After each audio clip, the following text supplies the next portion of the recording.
Hello, and welcome back to the 162 in Arlington podcast. Today, we are going to be doing the Outfield plus DH preview, along with looking at some of the bench options for this 2026 season. Hope you are enjoying watching the WBC. We definitely are. Currently, seeing Nicaragua put up a nice fight against Dominican Republic, just like it's nine early Ernie Clements up and down the lineup early on. They kind of got away from that early, but it was very fun to watch. And then we got 17-year-olds facing the U.S. lineup. It's very entertaining, even though it's not the top dog watches, top dog matchups that you wait to see towards the end. But do you got anything to say about the WBC? We have been watching WBC, quite a bit. yeah, I've been watching it. It looks good. I mean, really, I've only been paying attention to Mexico because that's where Robert Garcia and Ozuna are. But yeah, I mean, it's interesting. It's definitely more competitive than I thought it'd be in some areas. Yeah. That's what. Yeah, teams putting up, underdogs putting up fights are pretty cool. But I guess Yeah, it's gonna get really hyped towards the end when you get the yeah, I'm excited. heavyweight I'm excited for matchups. this these playoffs, man, because Yeah, there's no besides the U.S. and Japan, there's no like dominant dog team. I feel like there's teams that can surprise us. I mean, yeah, I think Dominican Republic and Venezuela Oh are yeah, I there. did. Yeah, I think it's just yeah, No, because they're that the DR DR lineup lineup is is just insane. dude. That's a demon lineup. Yeah, that's insane. Yeah. Um. Well, today. Oh yeah. By the way, we don't have a rooting interest for WBC, but I guess we're rooting for Mexico because Ozuna and Robert Garcia are on there. If you are wondering where our bias lands, we don't really have one. But so now we're going to the outfield DH preview to start with Brandon Nimmo, who's going to play right field. Obviously, you covered him in the Nimmo Semien trade in our first episode. Nimmo is solid. He the last since 2017 he hasn't had an OPS plus under 100. He's been an above league average hitter. And I think that's what we're going to see. I think he's going to be an above average hitter. And he's going to be put in the leadoff spot based on all the things that Skip Schumacher has said. Um, and although I do think he'd be better to back up Corey Seager against righties because that's a scare I have is who's going to back up Corey Seager against righties. Because after Nimmo, Langford, and Seager, there's not many hitters in the lineup that were actually good against right-handed pitching. But as a leadoff hitter, he can get back to being an on-base guy, which the last 2 years, his on-base percentage has dropped 40 points. Um, and that's partly because he was dropped from the leadoff spot to be more of a run producer. And I think the Skip Schumacher wants Nimmo to be that leadoff man, getting on base for Langford and Seager, which I still think is a very nice role for him to be in. Um, the one concern, obviously, is the defense, which is something the Mets fans were very harsh on. Is that his defense wasn't great last year. He played left field last year. He hasn't really played too much right field, but I think he'll be fine. He's a veteran. He'll put in the work to get that good. Um, so yeah, the defense, I'm not ready to judge it immediately now. Obviously, we'll see. Does that make a difference in the season? But what's your thoughts on Nimmo? Yeah, Nimmo, obviously above league average hitter. Um, I think he'll do good in the leadoff spot, considering that he's. I think I said this a lot. I said a lot what I was about him pretty much in that first episode, but yeah, he's gonna get on base and be a setup guy, and I feel like we don't have a lot of those. So just him leading off is good, and he's above league average.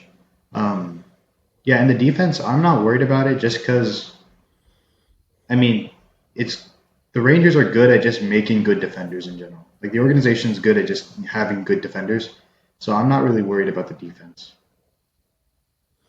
But it is important he does have good defense Yeah, because Globe Life Field is like such a big ballpark that you need good defender. yeah, and plus Adolis was really good defensively, so we'll see if that makes a difference. Do you want to talk about the next guy? Yeah, so I'll touch on Evan Carter. Um, in so obviously 2024 he was injured most of the season, so didn't really get to play much.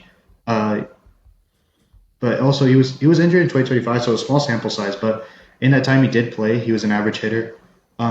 Obviously, we're hoping to see what we saw in 23 at September October, where he was just a dog that kind of saved the season. But yeah, I mean, it seems like when he's healthy, he's good, but just he just never stays healthy. Back problems, all that stuff. I think he's projected to be the left fielder, right? Supposed to be the left Um, fielder. yeah, I think it's gonna be him and Langford are just gonna split time between left and center. Yeah, but yeah, he plays good defense. So I mean, it's all around good. I think he's a good player. I think he'll be fine. I just the only times I think he fell into slumps were when he was hurting or if there was an injury or some problem like that. Besides that, if he just does what he did last year, like yeah, small sample size. He only played. Let me see, because he didn't play a ton of games last year. I think. Played I have it. 63 games. Yeah, he only played 63 games, but in those 63 games, he was an average hitter. So if he can do that for a full season, he'll be fine. And obviously, he's a Yeah, patient that's at kind of bat. He'll yeah. draw walks. hmm Yeah, that's kind of where I'm at. If he does what he did, if he has that slash line that he had in the 63 games, and if he does that throughout a full year, that's a very good outfielder. He put up two B WAR in 63 games, which is really nice. Um, the lefty part of it, I think he should get every at bat against lefties. I think the Rangers are going to need to say let's go let's see what this guy has. I think sitting him against lefties doesn't do us no any doesn't do him any good in getting better, and they don't want him to be a platoon player. They want him to be a franchise guy. They have high beliefs in him, and you can. I think the Rangers will probably sit him if like Scooble or Crochet or one of the top dog lefties is on. But I think every other lefty is going to get um, every opportunity to get at bats against lefties, which I do like. And Evan Carter, even against lefties, even though he doesn't look too comfortable, he's still gonna work an at bat, which I like. You can Yeah. take it to the next guy. Yeah. So Langford. Next up, we'll talk about Langford. He's gonna, like we said, split time between left and center with Carter. Average, but um, yeah, he was good. I think he. I feel like it's the same story with him that it was Carter. It was just like when he was injured, he wasn't solid, but when he was there, he hit well. I feel like. I think one thing, yeah, he really needs to work on is his approach. It felt like sometimes he takes pitches down the middle that he shouldn't, then chases pitches out of the zone. It's just like because he's supposed to be known for his eye, but it's sometimes he gets too patient when he should be aggressive, gets too aggressive when he should be patient. So it's just like those situational at bats, just like learning what and when to do, and when to be aggressive, when to be patient. Yeah, uh, yeah, I agree with you. That I think those type of at bats, I think they're just gonna come with more experience. Um, yeah, like more experience. I think he'll get more comfortable in the box, take better at bats, and the injury thing is also very similar. With between him and Carter. Like it felt like when he was healthy, he was really good. The thing that he basically got better in every single category from last year, except that the strikeouts did go up, and I think that's just trying to find his lane. I think experience, he'll find where he needs to be in that. But Langford's Yeah. a stud. We need the Rangers will need him to take that next step for them to if the rest of the lineup is gonna be like last year, Evan Carter and Wyatt Langford need to be dogs if they want to make the Yeah. playoffs. If the rest of the lineup's gonna produce like they did last year, Wyatt Langford and Evan Carter need to be dogs, like way better than what they've been. If the Rangers want to make the playoffs.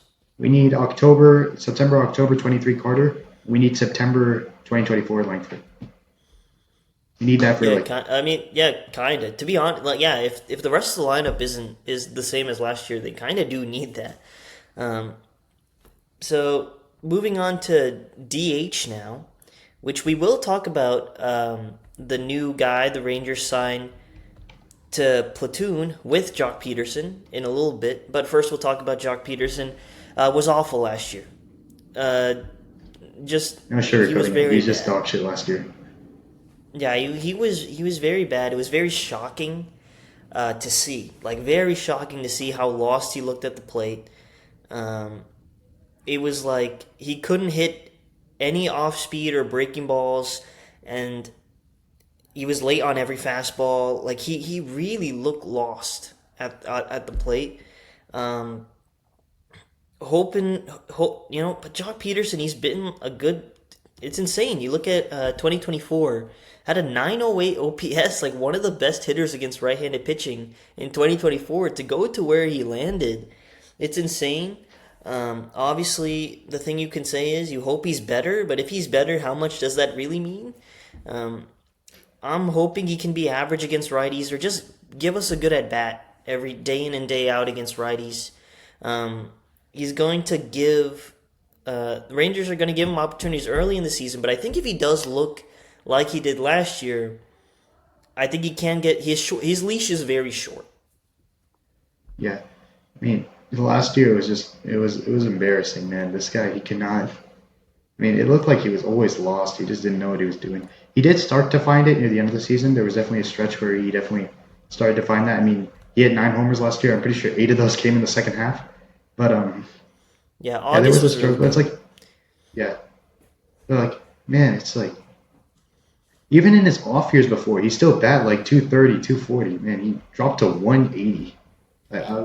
You could blame global by field, but like it wasn't even global by field because he just strike out ridiculous. Yeah, he just looked lost, bro. That's not blaming Globe Life Field. He was just Yeah. lost. Like But there's I certain hope players he's like back. yeah. Like there's certain players like Okay, Higashioka, go. like you could blame it on global life field where it's like, yeah, there's a lot of fly balls that could have been homers in other ballparks. There's no blaming this man. He was just lost. Yeah. Hoping for Peterson just to be on time. Just look not lost at the plate. He just looked completely lost. There's not much like evaluation to what he did better. He did walk a lot last year. Like he had good walk percentages. We're just looking for him to not be lost at the plate and give him good at bats against righties. Because if he does, it lengthens his lineup a lot. Um, And like we said, with Peterson, with Berger, and Josh Young, that's where the variance of this offense goes. If all three of them are the same as last year, then they suck. If all three of them bounce back, they can probably win the West, or at least come close to winning the West. So now moving on to bench option slash. This is kind of like bench option slash DH combined because there are obviously Peterson has to platoon with someone, as Peterson only hits against righties, and the Rangers on Wednesday, was it Wednesday or Thursday? I think it was Thursday. It was yesterday, right? McCutchen? I think it was Thursday. I could be wrong. It was some day this upcoming week, but they signed Andrew McCutchen, which I really like. I've kind of been looking at, ever since he had these conflicts with the Pirates, I've looked at him being an option for the Rangers. Now, it is a minor league deal, but I expect McCutchen to make this team. He would not have come to the Rangers if he didn't think that he would not make the team. Um, Last year, very solid. Even at his age as 39, very accomplished big leaguer, had a 700 OPS. He has not had a year where his OPS has dipped under 700. I like that he's a very good veteran presence in this clubhouse, and that's been a guy. So I've been looking for an offensive player that can be a veteran presence in this clubhouse. And a guy I was interested in was like Carlos Santana, just to get someone in this clubhouse offensively that would be productive and would be a nice clubhouse presence, as it felt like the Rangers didn't have like a true offensive leader. Like Evaldi and DeGrom led the pitching staff. It felt like the Rangers didn't have like an offensive leader, and I feel like McCutchen can be that. Um, Great presence for Carter and Langford. I'm sure he'll teach those two guys a lot of things. And obviously, what he brings to the bat, he's strictly only DH, so he's being brought in to be the platoon DH with Jock Peterson. He had a batting average. He had a 743 OPS versus left-handed pitching. Sorry. So he's going to be a solid platoon with Peterson. But also, this shortens Jock Peterson's leash. You know, Andrew McCutchen was an average hitter last year, and he's going to be an average hitter with the Rangers. So if Peterson looks like he did last year, then you got to DFA him. You got McCutchen, give him every day at bats against DH, and he's just going to be average. So those are my thoughts on McCutchen. That's one bench spot taken up, so then we'll talk about where the other bench spot is going to go to. What's your thoughts on McCutchen? Yeah, I like this. This is a great move because, like you said, it shortens Peterson's leash, so that way gives you a lot of protection going into the season if he is bad. One thing I like about McCutchen, he has a really low chase rate. It's only 20.7. Like he does not chase out of the zone much. Very controlled zone. High walk percentile as well. Mm-hmm. Yeah, he's a veteran. I think he's going to be like very scrappy. I think he's a great veteran presence, man. I've been looking for like a veteran presence like McCutchen for this team. I really like this move. And I'm sure he's going to make the team. Like, even though it's a minor league deal, he just has to like show up, not be. I just show up, and he'll probably make this team. But don't be completely dog shit. One more. Huh? Sorry. Like if he's not completely dog shit, he's making. Yeah. Yeah, it's pretty sure that he's going to make the team. I mean, Chris Young would not have brought him in if he wasn't going to make the team, you know? Yeah. So there's one more bench spot. Obviously, the bench is going to be taken by one of Jansen and Nagashioka, Sam Haggerty, Andrew McCutchen, and then one more bench spot is going to go to one of, let me read it out, Michael Hellman, Zeke Duran, Jonah Bride, Tyler Wade, Justin Foscue, or Mark Canha. I think those are all the options to probably make the last bench spot. And here's what I think about when it comes to the last bench spot. I think the Rangers, and why I think there's one guy that's a front runner, or two guys that are front runners, sorry. I think the Rangers want a guy that is going to play shortstop on the bench. I don't think they want Josh Smith to be at shortstop while Corey Seager has his off days.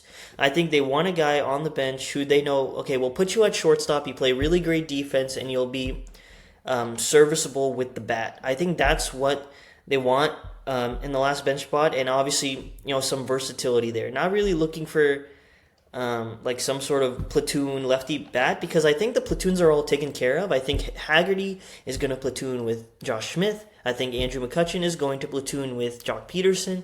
And I think Evan Carter is going to get as many reps against lefties as possible.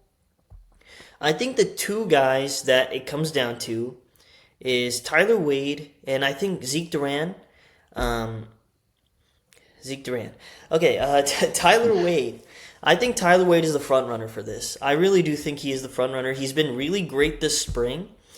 But he follows the things that I think the Rangers would want. A guy that can play shortstop and be serviceable at the bat. Tyler Wade has experience being a bench bat. He was a bench bat for the Padres for a very long time and had success in that role. Good clubhouse guy. Can also play center field if you need to give Evan Carter days off.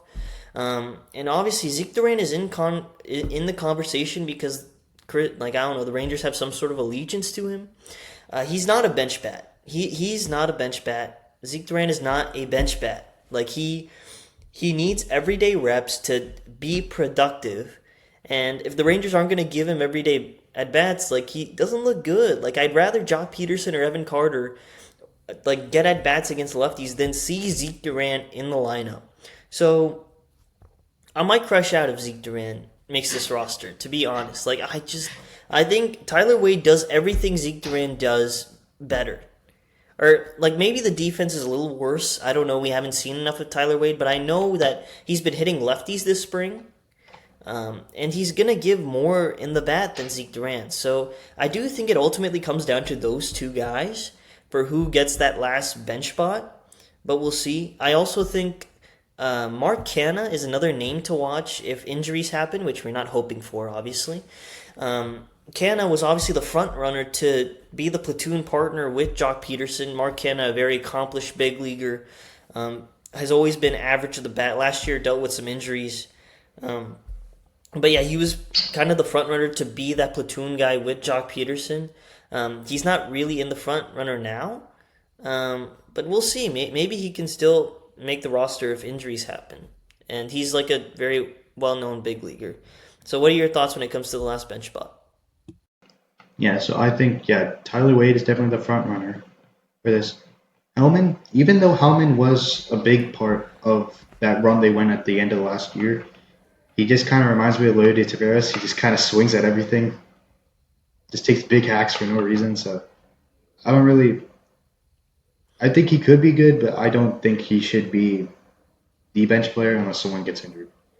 Um, and then actually, one person we forgot to talk about is Alejandro Osuna for bench spot or outfield. Um, I really like Ozuna. I like the at bats he takes, and I like his approach, just patient at bat, and like it felt like a lot last year. He just shoots stuff the other way. He never chased homers. I was like, he was always trying to shoot something the other way. Lacking power is something that's like a little concerning, but besides that, he puts together really good at bats. So, thing is, I don't think he's a bench player. He's more of like if someone gets injured, he's going to come in, but he's not really a bench player. He'll come in if someone gets injured. He'll get called up, but I think he stays in AAA until someone gets injured.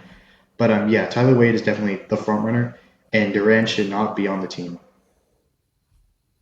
Yeah, literally trade Durant to the Nationals and let him get everyday at bats. He's not a bench player, you know. And like ultimately, Durant is not the one hurting the team. Like if like Durant is like very low on the list of guys that like actually hurt the team last year. But I think you're even doing the guy disservice by keeping him as a bench player. I think he needs to be getting everyday reps somewhere. But yes, I did not say Alejandro Ozuna. I just didn't think. I just don't think he is going to make this roster unless injuries happen. Which again, we hope that doesn't happen. Um, but shortstop. I think the Rangers want a guy that can play shortstop, and that's why I think it's either Tyler Wade or Zeke Durant or Michael Hellman. But I think Hellman has not had a great spring and also struggled down the stretch last year. But I'm very excited for Ozuna, and I think it takes a lot of pressure off Carter, like the amount of pressure on Carter because you have Ozuna waiting in the wings, who's very serviceable with the bat. I hope we get to see him on Team Mexico. It's kind of I doubt that we're actually going to see him get too many at bats, but I hope we do see him get some at bats for Team Mexico. Yeah, But because anyway, oh yeah, in the at bats against lefties, he actually looked pretty comfortable. He always looked comfortable. It was never like he looked off footy. He always looked comfortable. It was just like took a while to find it, but once he did, I mean, yeah, he batted 300 in like the last month. So yep. So we're gonna wrap it up. We appreciate all your guys' support so far. We're gonna keep it going until the season starts next week. We will. I think this. Next week we're going to do the pitching preview, like full pitching preview, starting pitching, and bullpen. Hope you guys enjoy the WBC and watch some Ranger spring training. And we'll see you guys next time. Peace. see ya.